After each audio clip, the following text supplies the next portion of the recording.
chosen one. These words are not flattery. They are recognition of something you have sensed but never dared to name. You are not broken. You are not oversensitive. You are not what they said you were. You are awakening, and that awakening is unsettling everyone who benefited from your sleep. Stay with this message, not because I ask you to, but because your spirit recognized this truth before your mind could catch up. This is your signal. Pay attention. You carry a wound that has no name in ordinary language. It is the wound of seeing what others refuse to see, of feeling the shift in a room before a single word is spoken of, knowing somehow, knowing when someone wears a mask, when a smile hides something darker, when words say one thing, but energy says another. You did not learn this. It came with you. And instead of being honored for this gift, you were punished for it. They called you too much, too deep, too intense. They dismissed your perception as imagination and made you feel that the very thing heaven placed inside you was a defect. So you learned to question yourself, to shrink, to wonder if perhaps they were right, perhaps there really was something wrong with you. But that voice of doubt was never yours. It was planted by those who could not handle what you carry. The architect does not create without intention. What lives inside you is not an accident. It is equipment for an assignment they cannot see. And the fact that they mislabeled it does not change its origin or its purpose. Let us examine what they actually called foolish. Was it your refusal to play their games of manipulation? Was it your silence when they expected an explosion? Was it the way you walked away instead of fighting battles that would have cost you everything and given you nothing? They named this foolishness, but heaven has another word for it: discernment. You were never slow. You were reading the room while they were still reacting to it. You were never weak. You were conserving strength for wars that actually mattered. You were never naive. You simply refused to let their poison transform you into a reflection of themselves. They operated on a frequency of constant noise, proving, defending, performing, while you operated on a frequency of observation and selective engagement. Because they could not decode your frequency, they labeled it inferior. Silence to them meant surrender. Patience to them meant ignorance. Stillness to them meant you had nothing to offer. They misread everything, and their misreading will cost them more than they currently understand. Awakening does not announce itself with fireworks. It whispers. It stirs. It returns again and again until you finally stop and listen. That whisper has been growing louder, and that is why you are here, not by algorithm, not by accident, but by alignment. The architect sends specific signals when a chosen one approaches their threshold. You have grown intolerant of surface-level existence. Conversations that once seemed normal now feel unbearably hollow. Relationships that functioned before now drain you without explanation. There is a hunger for something more, something with substance, but the words to describe it have not arrived yet. These are not symptoms of dysfunction. These are symptoms of elevation. Your tolerance for the old frequency is dying because you are being tuned to a new one. The season of blending in is closing. The season of standing in your true position is opening. Heaven does not stir someone for nothing. If this restlessness has found you, it is because something is being prepared that requires your participation, not your old participation that shrunk to fit their expectations, but your true participation that operates from clarity instead of confusion, from position instead of desperation. You were not wandering these past months or years. You were being restructured from the inside. The silence was not abandonment. It was curriculum. The isolation was not punishment. It was incubation. What feels like delay is often the architect reinforcing foundations before adding weight. And weight is coming. Responsibility is coming. Capacity you did not know you had is about to be required. The preparation was never random, even when it felt meaningless. They looked at you and saw someone falling behind. Someone who did not fight hard enough, speak loud enough, prove themselves aggressively enough. But they were reading the wrong scoreboard. You were never behind. You were being positioned in ways their eyes could not track quietly, precisely according to a blueprint they had no access to. What they called foolishness was wisdom operating beyond their comprehension. What they called weakness was restraint they could not afford. What they called failure was redirection they will only understand when it is too late. Chosen one, you were never the fool in this story. You were the one being prepared while they were busy performing, and now the preparation enters its next phase. To see this clearly, we must look backward, not as victims reviewing wounds, but as architects examining the blueprint that was being drawn in secret all along. There are two ways to look at everything you have been through. The first way is the one you were taught, the way of the victim. In this view, things happened to you. People hurt you. Circumstances broke you. You were dealt an unfair hand, and the pain you carry is proof that life has been unkind. This perspective feels true because the wounds are real. But feeling true and being complete are not the same thing. There is another way to see your history, and it will change everything once you learn to use it. The second way is the way of the architect. In this view, nothing was wasted. Every betrayal taught you how to recognize loyalty. Every rejection trained you to stop seeking approval from sources that were never meant to approve you. Every season of isolation built something inside you that crowds could never construct. The architect does not ask, "Why did this happen to me?" The architect asks, "What was this building in me?" These two questions lead to completely different futures, and you must choose which one will govern your thinking from this moment forward.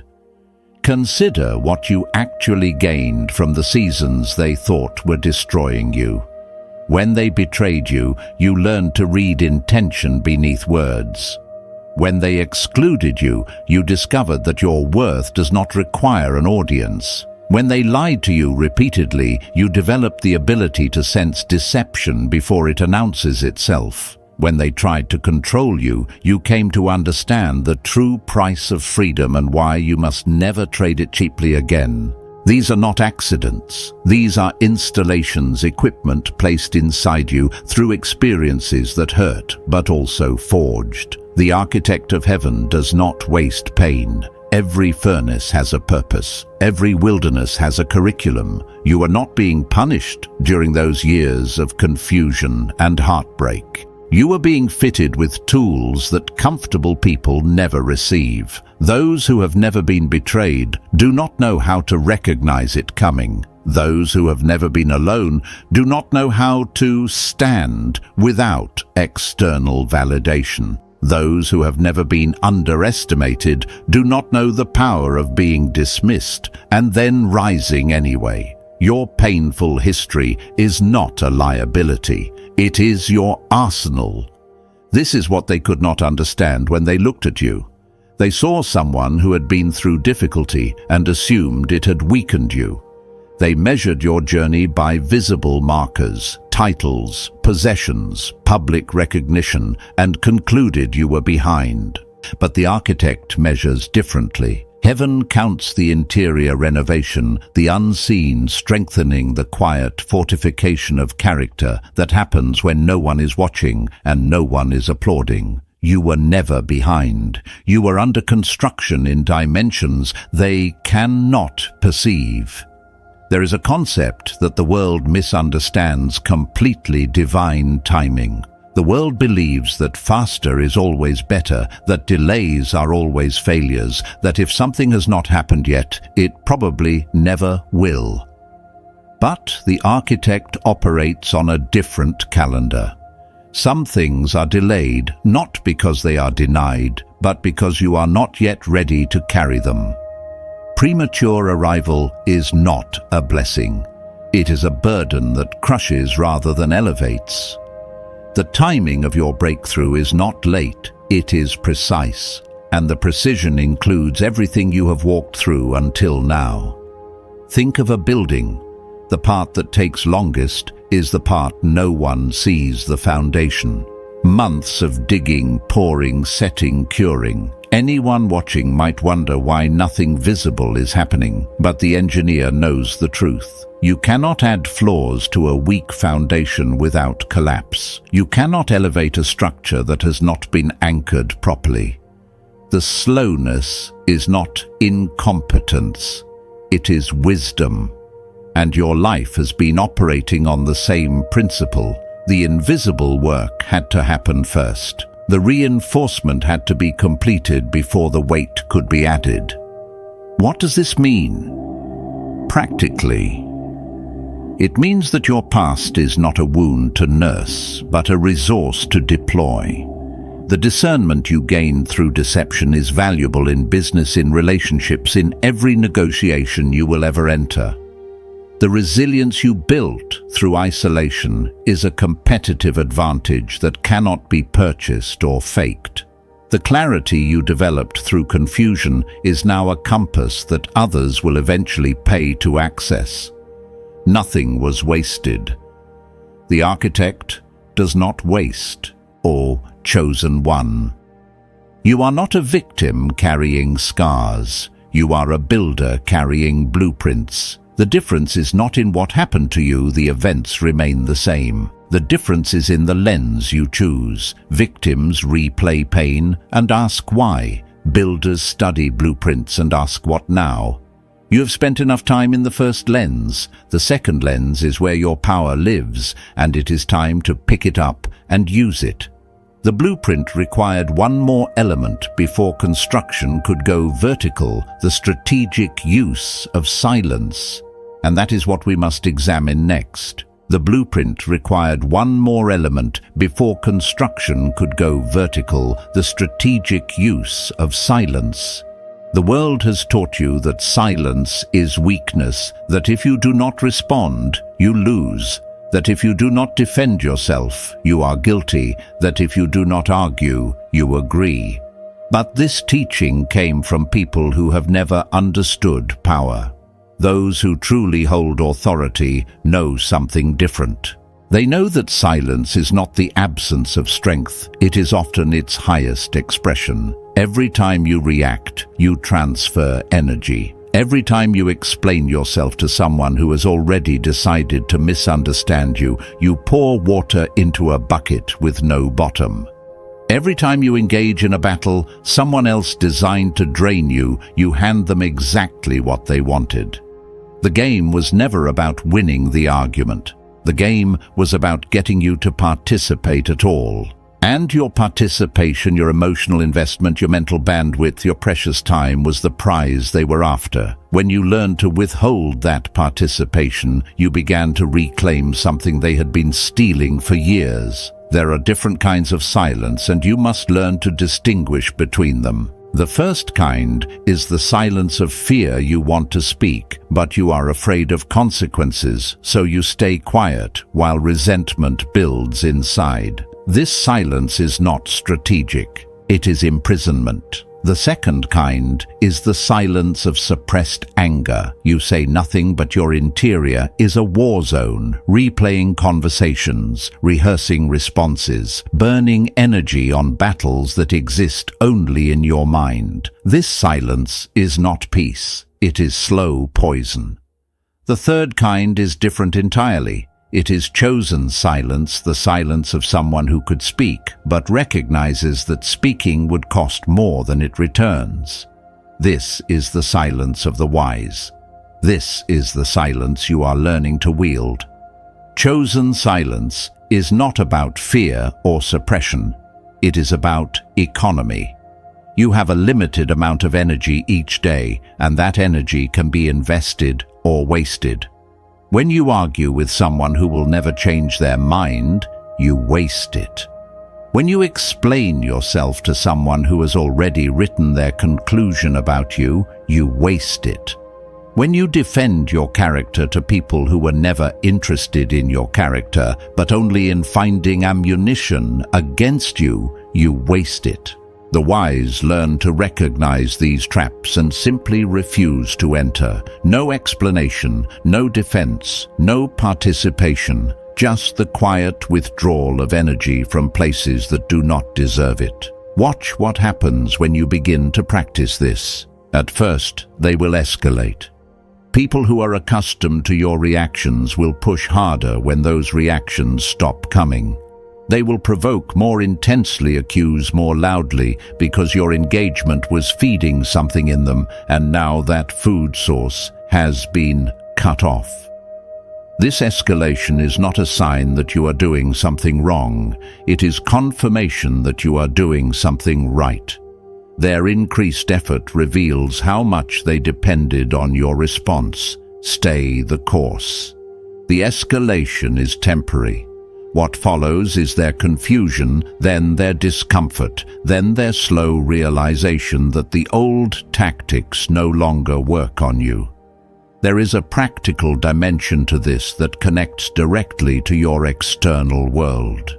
In professional settings, the person who speaks least often carries the most weight when they finally do speak. In negotiations, the one who can tolerate silence longest usually secures better terms. In conflicts, the one who refuses to be baited maintains positional advantage, while the reactive one exhausts themselves.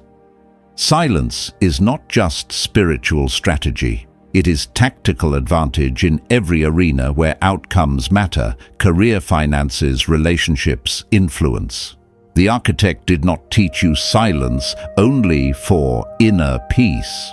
He taught you silence because the season ahead will require you to operate in rooms where reactive people are eliminated quickly. Your energy is not renewable in unlimited quantities. It must be protected, directed, and invested with intention. The people and situations that have been draining you were never entitled to that access. They assumed it because you gave it freely, but assumption is not ownership.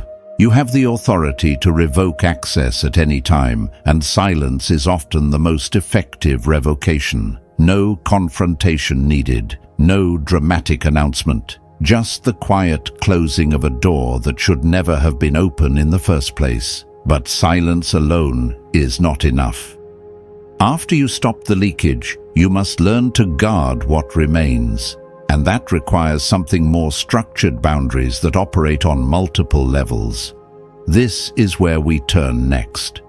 But silence alone is not enough. After you stop the leakage, you must learn to guard what remains, and that requires something more structured: boundaries that operate on multiple levels.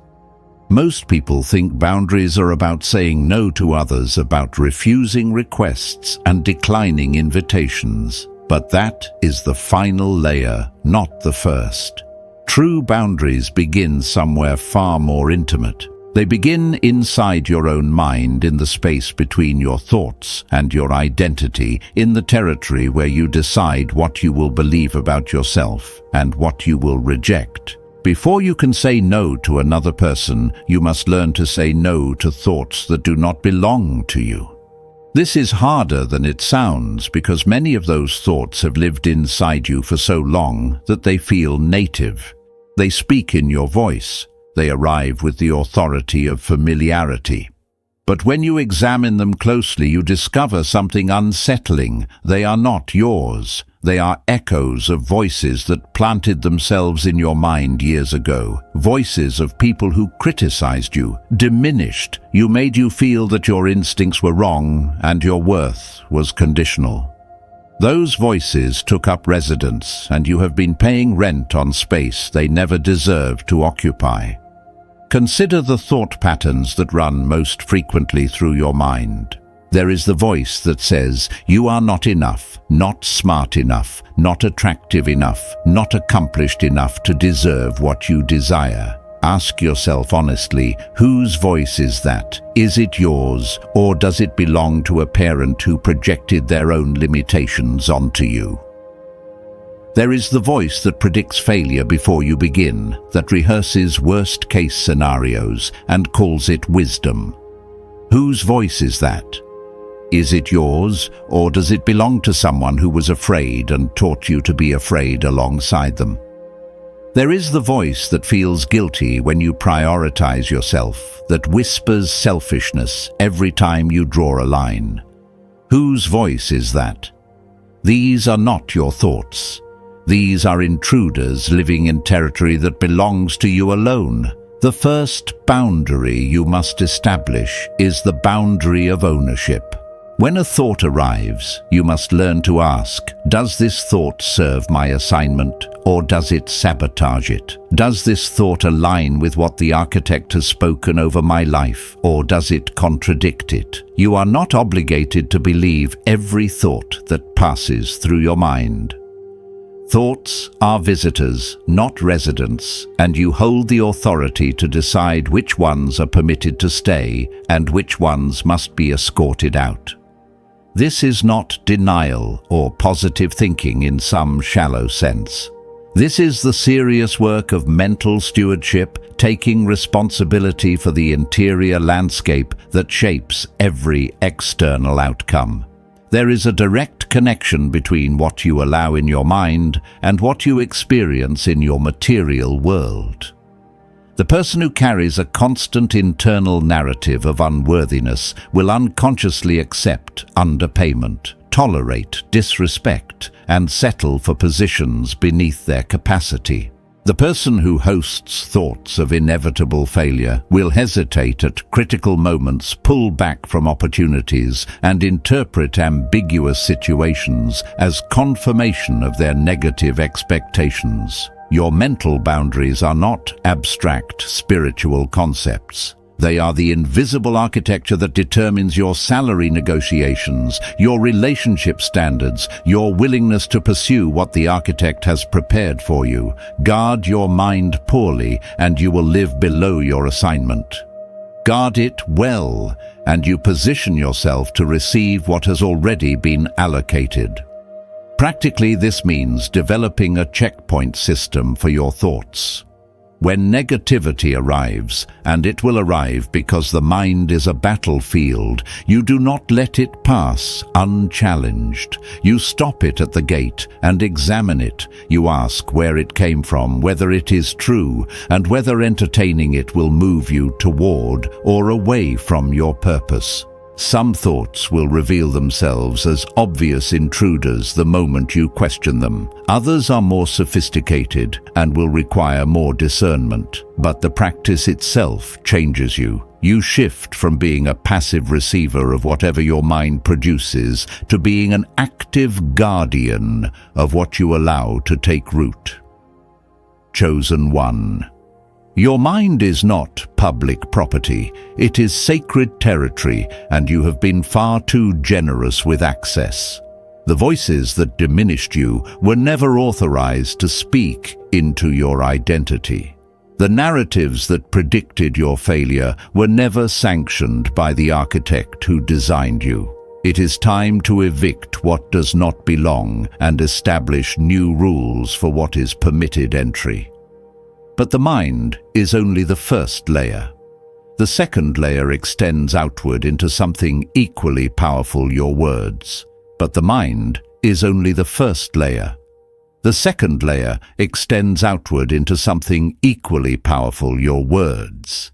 Every word you speak is a transaction. It carries weight, transfers energy, and creates consequences that ripple further than you realize. Most people treat words as disposable, throwing them carelessly into conversations without calculating the cost. But those who understand power know that language is currency, and currency spent recklessly leads to poverty of influence. The boundaries you establish around your speech will determine how much authority you carry when you finally choose to use it. You have been conditioned to believe that more words equal more connection, that explanation equals understanding, that defending yourself equals protecting yourself. But observe those who hold genuine influence in any room. They are rarely the ones speaking most. They listen, they measure, they wait. And when they finally open their mouths, the room shifts because scarcity has created value. Their words land differently because those words are not diluted by endless chatter. Meanwhile, the one who talks constantly, explains compulsively, and defends reflexively wonders why no one seems to take them seriously. The answer is simple: they have flooded the market with their own currency until it became worthless. Consider how much energy you have wasted explaining yourself to people who were never interested in understanding you. They asked questions not to learn, but to gather ammunition. They requested explanations not to empathize, but to find holes in your reasoning. And you, believing that enough words would finally make them see, kept pouring out your thoughts, your reasons, your justifications. But their conclusion was written before the conversation started. All your words did was exhaust you while giving them more material to twist.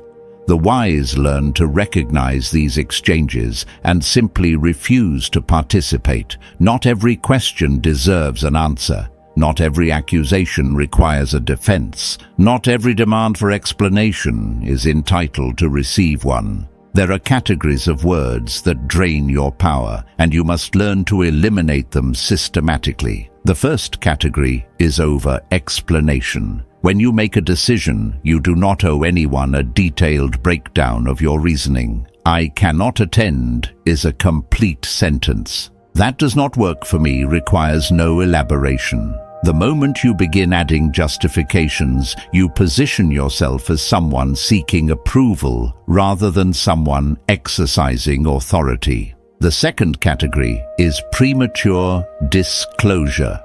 Not everyone needs to know your plans, your dreams, your next moves. Some people ask about your future only to plant doubt in it.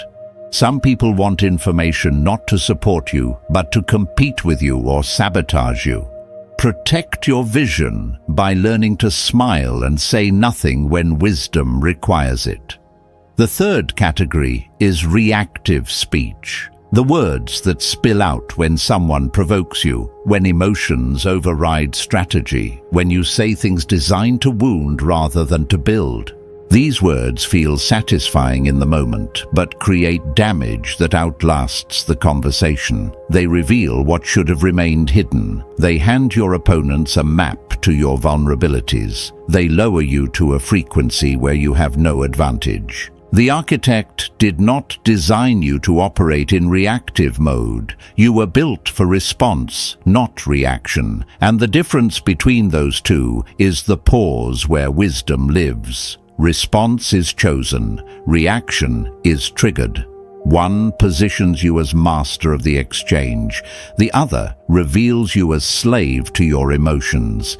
There is a direct relationship between verbal restraint and external advancement. In professional settings, those who listen more than they speak are perceived as more intelligent and more trustworthy.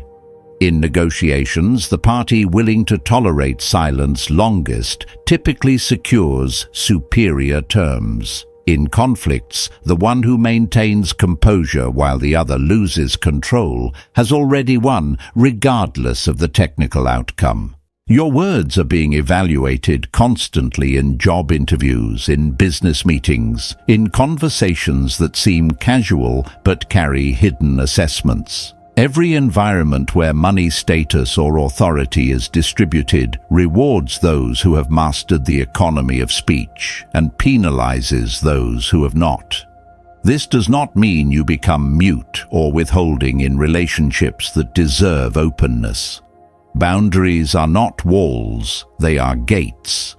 The purpose of a gate is not to prevent all entry, but to ensure that entry is selective. With those who have proven trustworthy through time and action, your words can flow more freely. But even then, wisdom maintains awareness. Even in trusted spaces, not every thought needs to be vocalized, not every opinion needs to be expressed, and not every emotion needs to be broadcast. The highest form of verbal mastery is knowing when to speak fully, when to speak partially, and when to let silence communicate what words cannot.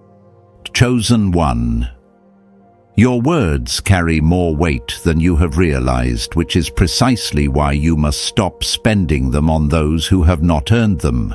But words govern only part of the equation. The final layer of boundaries extends beyond thought and speech into something even more tangible: access. Who is permitted into your space, your time, your energy? This is where protection becomes visible. Who is permitted into your space, your time, your energy? This is where protection becomes visible. You have established boundaries in your mind, filtering which thoughts are allowed to take root. You have established boundaries in your speech, governing what flows outward into the world. But there remains a third layer that many never address: the boundary of access. This determines who is allowed to enter your physical presence, occupy your schedule, and draw upon the finite resource of your attention.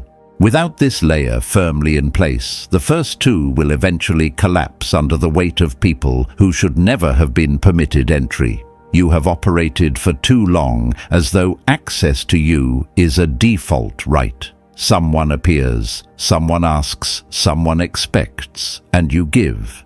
Not because they earned it, not because wisdom approved it, but because you were trained to believe that withholding makes you unkind. This training was a lie designed to benefit those who exploit generosity. Access to you is not a right that comes automatically with acquaintance. It is a privilege that must be earned through demonstrated trustworthiness, and it can be revoked when behavior proves that the privilege was granted prematurely. The architect did not design you as an open plaza where anyone may wander at will. You were designed as a temple, and temples have gates for a reason. Consider organizing your relational world into 3 distinct circles. The outer circle contains acquaintances, people who know your name, share surface-level interaction, and have access to the public version of you. They receive politeness, appropriate professionalism, and nothing more. They are not entitled to your private thoughts, your emotional energy, or your time outside of necessary engagement.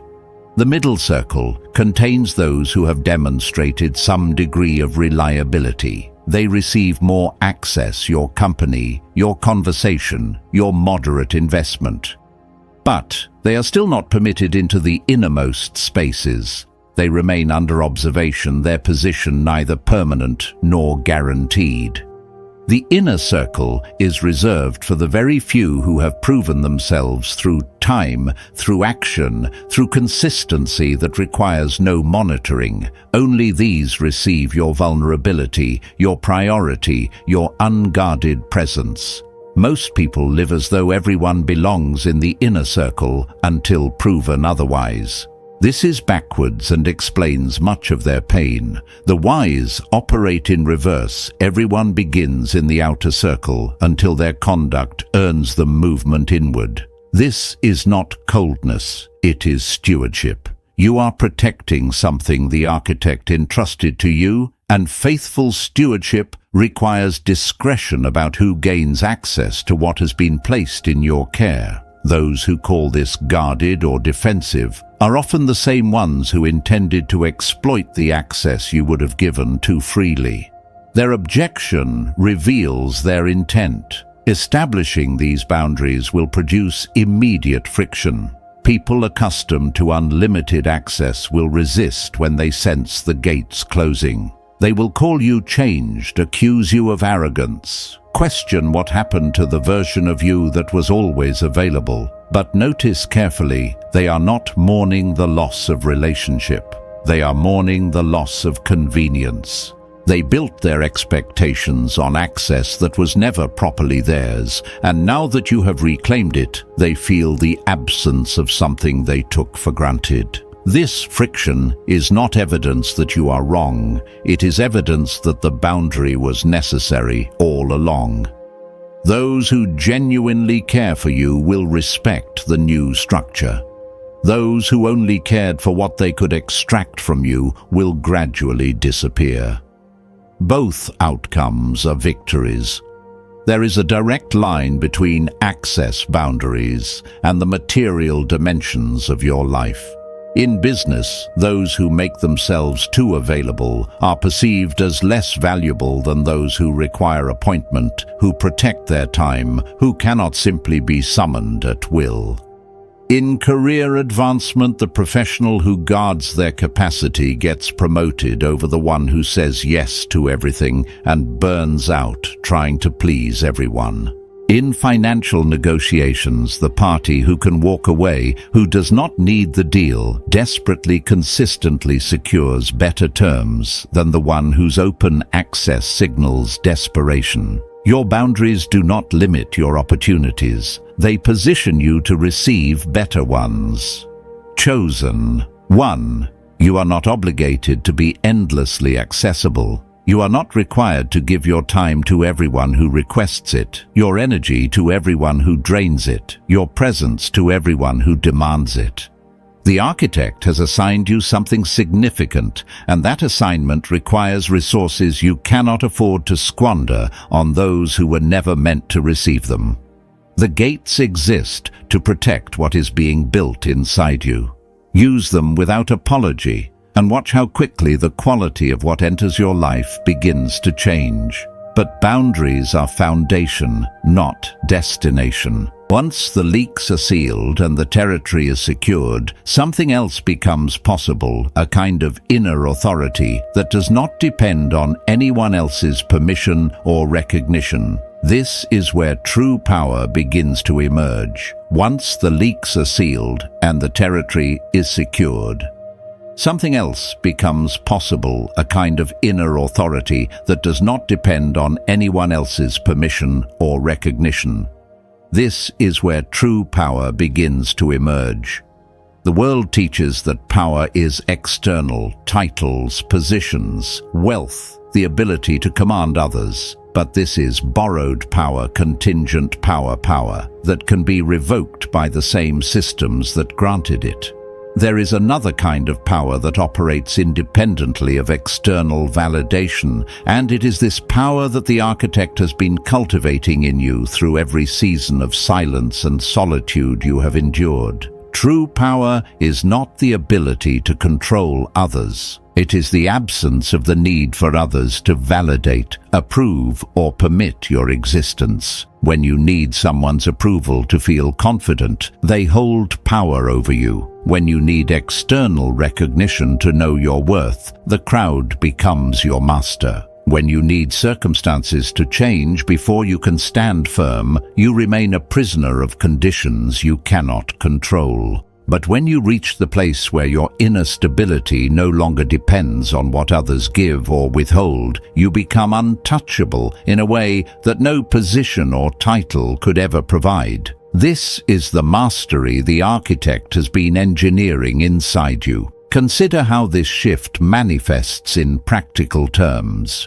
Before this transformation, you entered negotiations, hoping they would say yes, needing them to approve, carrying a quiet desperation that the other party could always sense. That energy of need communicated submission regardless of what words you spoke. But when you no longer require their yes to feel complete, when their approval is welcomed but not required, you enter the same room differently. Your posture changes, your patience increases, your willingness to walk away becomes genuine rather than performed. And that shift in energy changes outcomes. Opportunities that once seemed to slip away begin moving toward you because you are no longer chasing them with the frequency of lack. This principle extends beyond negotiation into every financial dimension of your life. The employee who needs the job desperately accepts conditions that the employee with inner security would never tolerate. The entrepreneur who needs the client takes bad deals while the one operating from sufficiency waits for alignment. The investor who needs quick returns makes impulsive decisions while the one grounded in patience allows compound growth to work. Inner authority is not a luxury disconnected from material reality.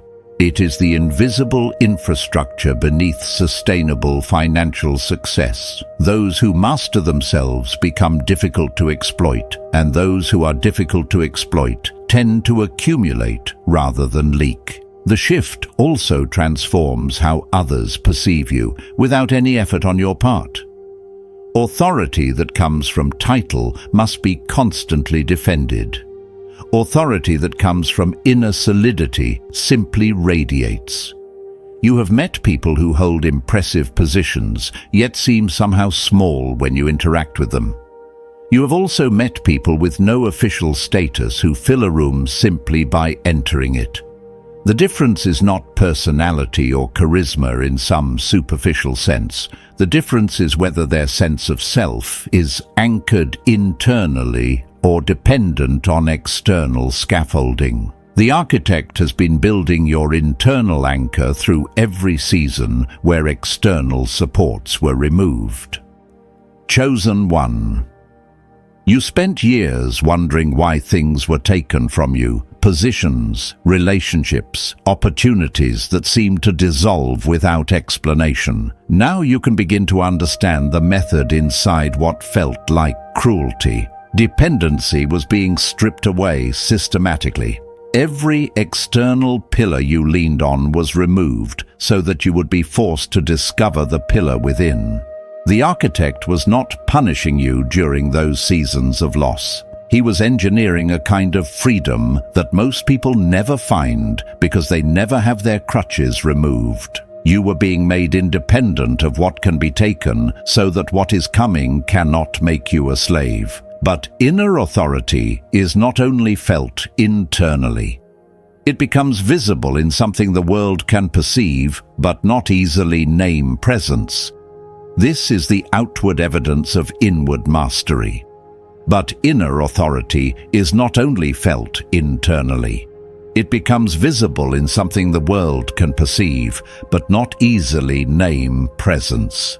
You have encountered it before in others. Someone enters a room and the atmosphere adjusts. They have not spoken, have not announced themselves, have done nothing to demand attention, yet attention flows toward them naturally. This is not charisma in the shallow sense that word is often used. It is the external radiation of internal completeness.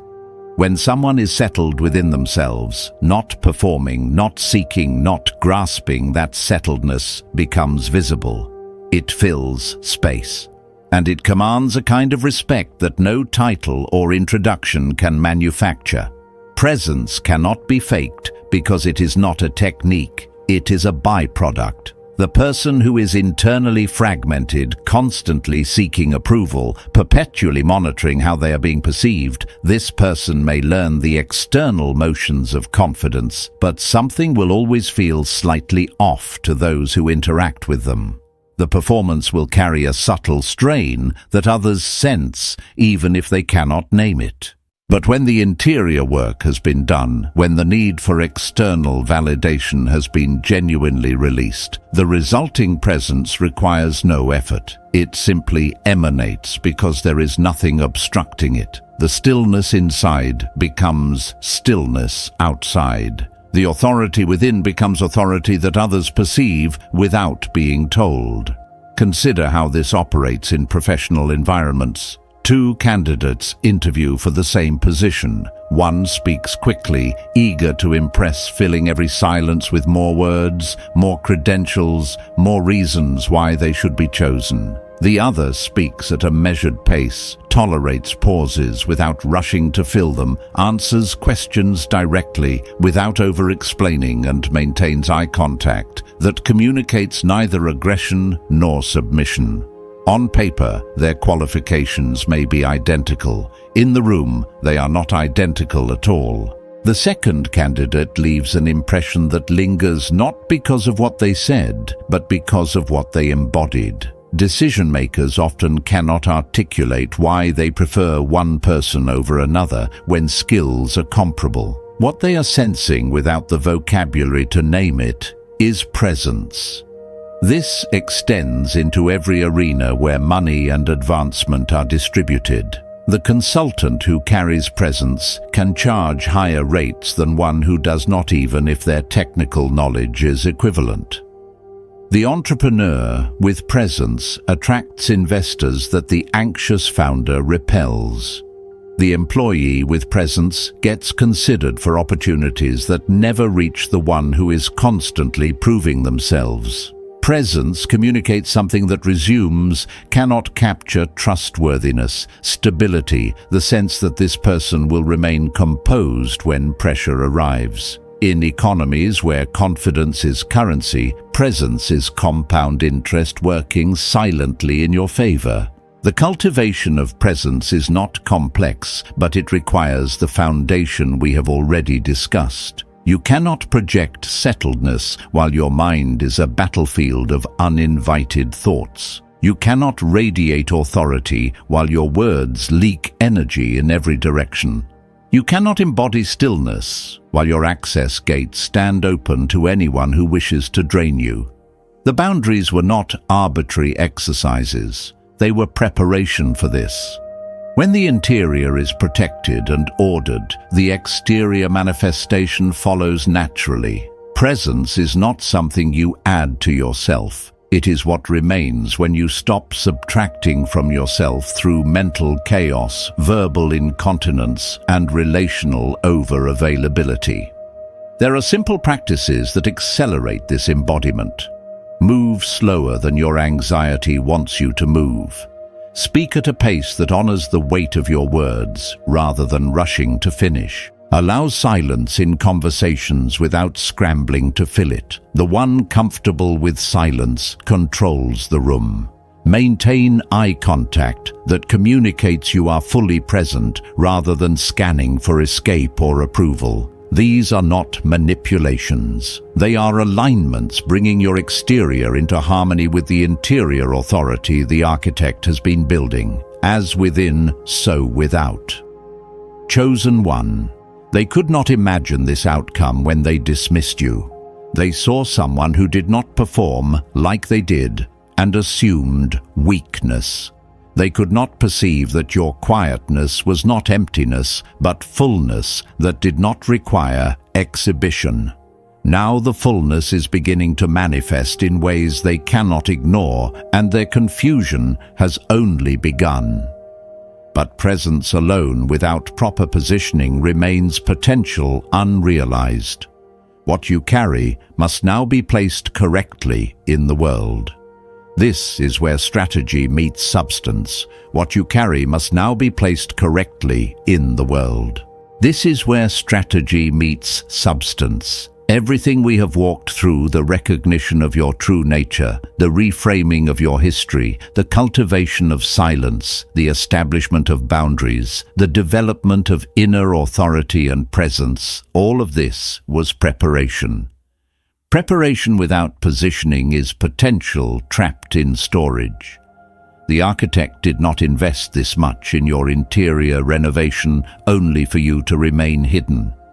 There is a placement being arranged, and your cooperation with that placement requires understanding what has shifted and what it now makes possible. Something has changed in you, and you may not yet have full language for it. If you have genuinely engaged with what has been spoken, you're not the same person who began this message. The shift is subtle but real. It lives in the way you are already beginning to evaluate what previously went unquestioned, the relationships you tolerated, the thoughts you allowed residence, the words you spent carelessly, the access you granted without discretion. You are seeing through lenses you did not possess before, and once these lenses are in place, the old way of operating becomes impossible to return to. This is not motivation that fades by tomorrow. This is recalibration, and recalibration changes trajectory permanently. The people around you will begin to notice, though they will not understand what they are noticing. Some will sense that you are less available and interpret it as coldness. Some will feel that you are harder to manipulate and interpret it as arrogance. Some will observe that their words no longer land the way they used to and interpret it as you becoming difficult. Let them interpret. Their interpretations are not your responsibility to correct. You do not need them to understand the transformation in order for the transformation to be real. You do not need their vocabulary to match yours in order for your new position to be valid. The shift happened. Their comprehension is not required for its completion. What matters now is that you understand your positioning and begin operating from it consistently. You are no longer someone who waits for permission to occupy space. You are no longer someone who shrinks to make others comfortable with their own smallness. You are no longer someone who explains themselves to people who were never asking in good faith. You have been repositioned not by your own effort alone, but by a process the architect initiated and you cooperated with. The new position comes with new privileges and new responsibilities. The privilege is freedom from the exhausting performance of seeking approval. The responsibility is stewardship of what that freedom now makes accessible. In practical terms, this repositioning changes how you approach every arena where resources are distributed. In your career, you stop accepting treatment that contradicts your value. This does not mean demanding or entitled behavior. It means quiet, firm non-participation in dynamics that require you to diminish yourself. In finances, you stop making decisions from scarcity panic and begin making them from strategic patience. The desperate frequency that once leaked through your choices begins to be replaced by a groundedness that attracts rather than repels. In relationships, you stop auditioning for acceptance and start selecting based on alignment. The energy you once spent trying to convince people to value you gets redirected toward those who recognized your value without persuasion. They will watch this transition, and many will not like what they see. Those who benefited from your old position, your over-availability, your need for approval, your willingness to accept less, will experience your repositioning as loss. They will frame it as you changing for the worse because your change removes something they were extracting. But their discomfort is not evidence of your error. It is evidence of the imbalance that previously existed. Correction often feels like loss to those who were profiting from the distortion. Chosen one, you have been moved. Not geographically perhaps, but positionally. The coordinates of your inner life have shifted, and external realities will increasingly reflect that shift.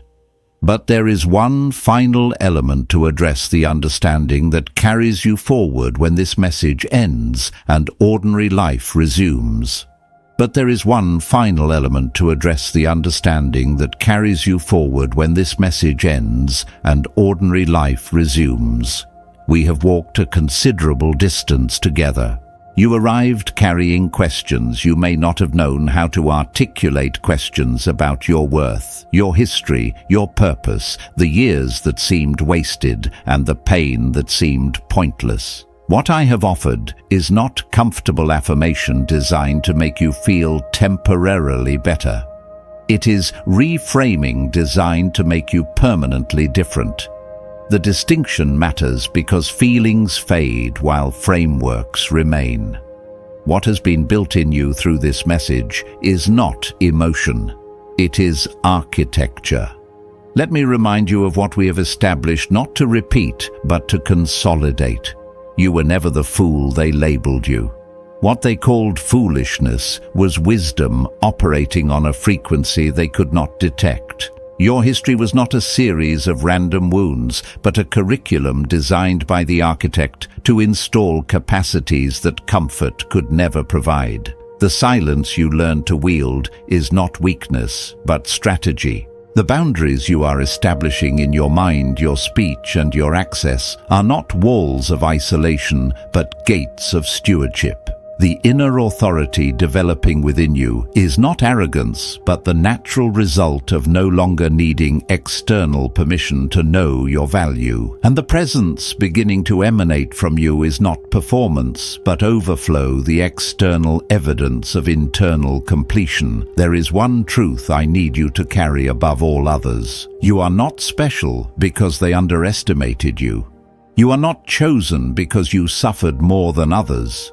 The suffering was not the point. The designation was not earned through pain. You carry something that was placed in you before any wound occurred, before any rejection landed, before any voice told you that you were less than what heaven made you. That something is not a reward for endurance. It is original equipment. The trials revealed it, refined it, and forced you to depend on it. But they did not create it. It was always there, waiting for you to stop being distracted by external measurements long enough to recognize what lived within. This means your value does not increase when they finally see it, and does not decrease when they continue to miss it. You are not waiting for vindication from the people who dismissed you. Vindication from sources that lacked the capacity to perceive you correctly was never worth pursuing. Let them maintain their conclusions. Let them tell whatever story helps them sleep. Your assignment is not to correct their perception, but to fulfill what the architect designed you for, and that fulfillment does not require their updated opinion. Some will eventually recognize what they missed. Others never will. Neither outcome changes what is true about you. When you leave this message and return to the ordinary texture of your days, there will be tests. The old patterns will invite you back. People will say things designed to trigger the reactions you have now learned to withhold. Circumstances will press against the boundaries you have just established. Thoughts will attempt to reclaim the mental territory you have begun to guard. This is not failure. This is practice. Mastery is not the absence of challenge, but the consistent return to alignment when challenge temporarily displaces you. You will stumble. You will catch yourself mid-reaction and realize you slipped. This does not disqualify you. It qualifies you as human and still learning. The difference now is that you will recognize the slip faster, recover quicker, and return to your position with less wasted energy each time. There is a path ahead that I cannot map for you in detail because it is yours alone, and the architect reveals it progressively rather than all at once. But I can tell you what the path requires. It requires consistency more than intensity. Small daily alignments matter more than occasional dramatic declarations. It requires patience with the process because repositioning in the external world follows interior shifts, but rarely at the speed your emotions would prefer. It requires trust that what has been planted will bear fruit in seasons you cannot currently see. The architect who began this work is faithful to complete it, but completion operates on divine timing rather than human urgency. You are not alone in this. Across distances you cannot measure, there are others, other chosen ones waking at this same hour, wrestling with the same recognitions, establishing the same boundaries, stepping into the same quiet authority. You may not know their names or see their faces, but they exist. And there is something powerful in that, knowing, the understanding that the awakening is not isolated, but collective, not random, but orchestrated.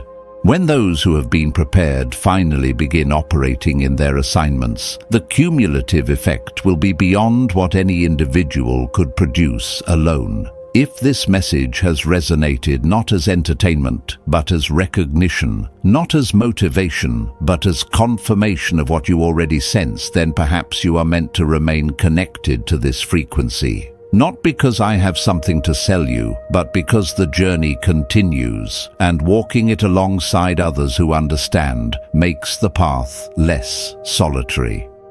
If you feel that resonance, leave a trace of your presence, a comment, a subscription, a share with someone whose spirit might need these words as yours did.